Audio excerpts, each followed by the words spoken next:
자, 이어서 월간 부동산 3월 회장 두 번째 내용 화면으로 만나보시겠습니다. 전국 공동주택 공시가격 17% 급등입니다. 올해 전국 아파트 공시가격이 지난해보다 평균 17.2% 오릅니다. 자, 지난해보다 상승폭이 다소 줄었지만 2007년과 지난해에 이어 역대 세 번째 상승률을 기록했는데요. 자, 공시가격 급등에 따른 세금 폭탄이 우려되는 가운데 정부가 세액 부담을 줄이기 위해 올해 오른 공시가격과 별개로 과세 기준으로 지난해 공시가격을 정하겠다고 밝혔습니다. 자, 교수님과 평론가님께 공통적으로 한번 질문을 드리겠습니다. 자, 공시가 작년도에는 19%가 올랐고요. 올해는 17%가 올랐습니다. 이렇게 오른 현황에 대한 배경, 뭐 집값이 15,000원도 있겠지만 궁극적인 이유가 뭐라고 생각하십니까? 우리 교수님부터. 일단 시장에서 주택 가격이 작년에 많이 올랐죠. 네. 평균적으로 많이 올랐고, 물론 이제 재작년에 19.3%에 비하면 17.1%인가 해서 조금 뭐 떨어졌다고 하지만 네. 이것도 살인적으로 가격이 오른 것이죠. 그렇죠. 네, 그래서 그동안에 주택 가격이 급등한 것이 지금 작년 주택 가격으로 반영이 됐고, 그래서 공시 가격이 그 17% 올랐다. 저는 17%도 정말 살인적으로 오른 것이라고 봐서 이 부분에 대한 어떤 문제의식을 정부가 갖고 있어야 되는데, 이제 국민들이 분노하는 거는 1가구 1주택의 경우에는 상관없이 재작년 걸로 한다. 그렇죠. 그럼 나머지는 그럼 살인적으로 올랐는 2년치잖아요.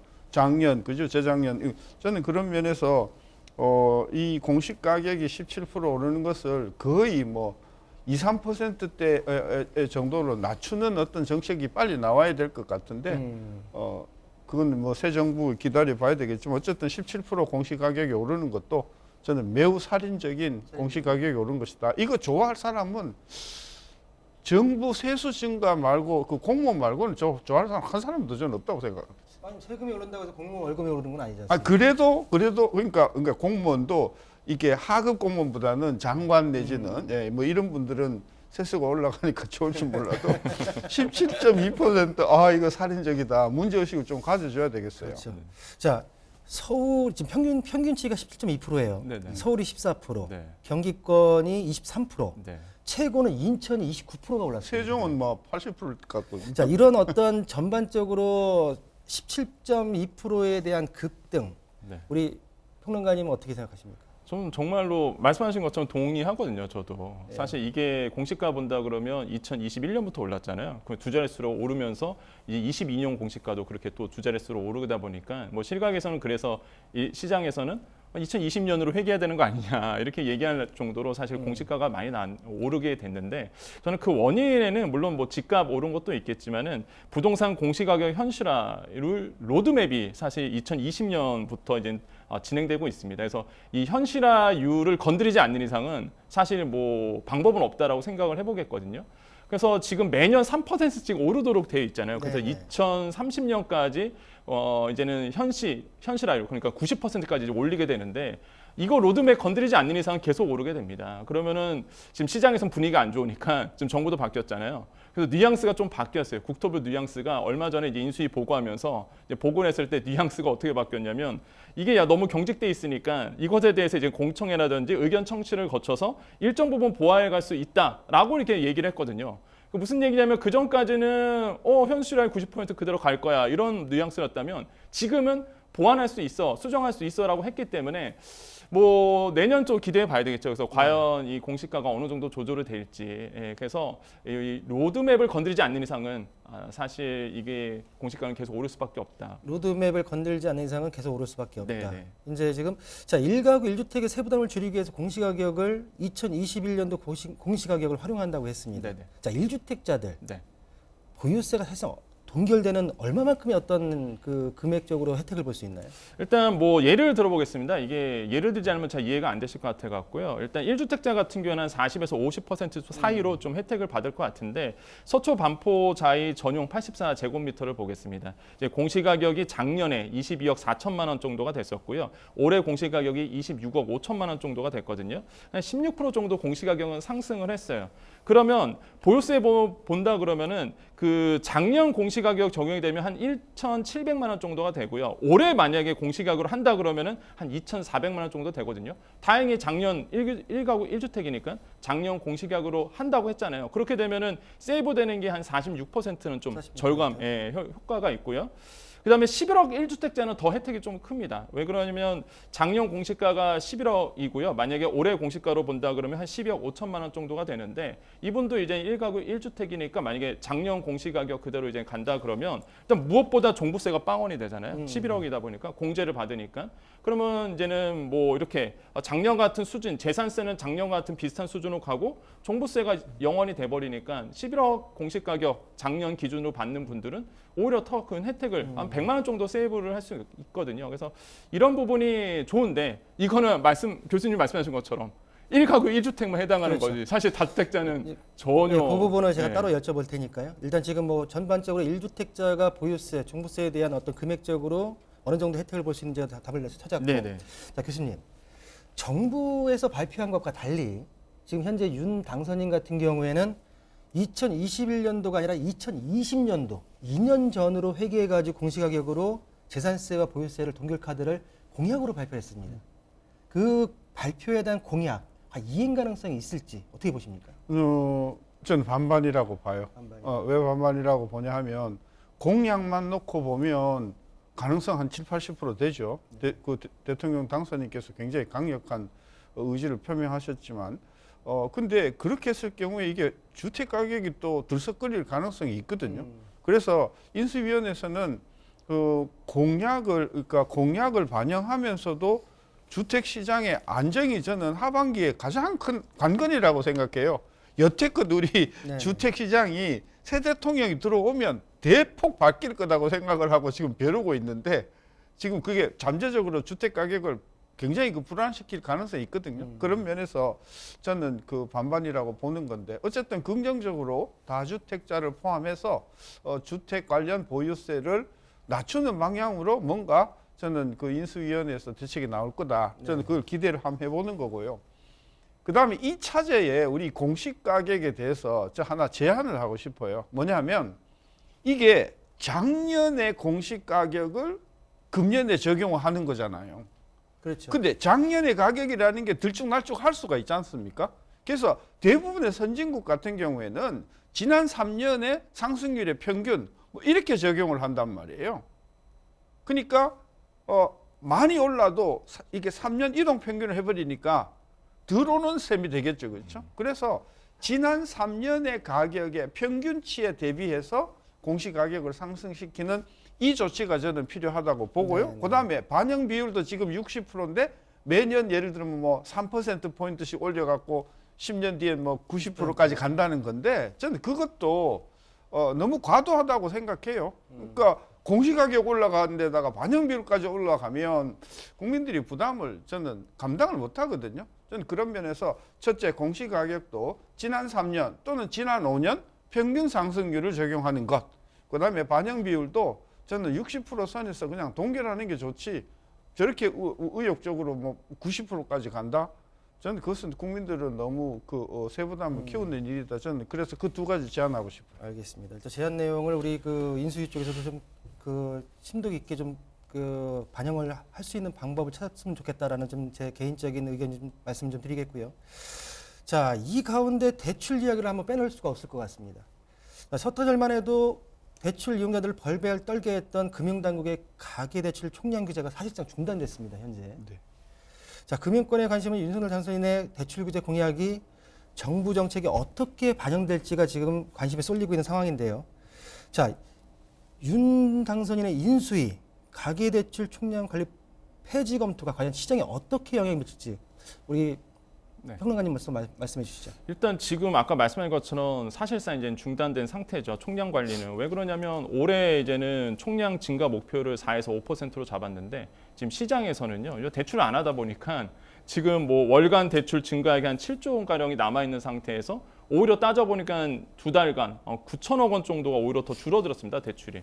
그래서 이제 DSR 규제 때문에 아무래도 강력한 시장 규제가 있기 때문에 사실 오히려 대출을 못 받게 되는 케이스가 있어서 사실 유명무실해졌죠. 지금 총량제 같은 경우가.